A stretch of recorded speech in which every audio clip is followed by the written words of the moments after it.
How to recover your deleted post on Instagram.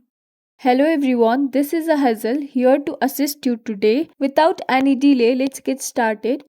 First of all, go to Instagram applications, go to your profile icon, tap on this three horizontal line at the top right corner of your screen. Go to the settings and search for download your information.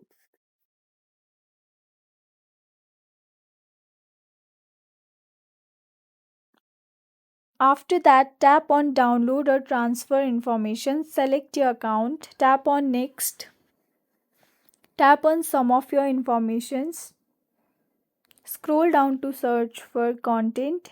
You just have to download or recover your post, so you just can select content and tap on next. After that, you can select either of the option download to device or transfer to destination and tap on next. After that, tap on create file.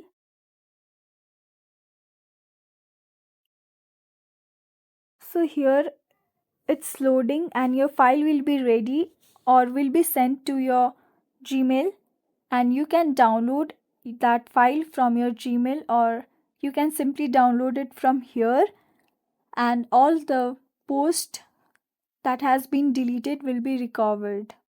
Thanks for watching. If you guys enjoyed this video, please like, subscribe and hit the bell for the updates. That's all for now and I'll catch you in the next one.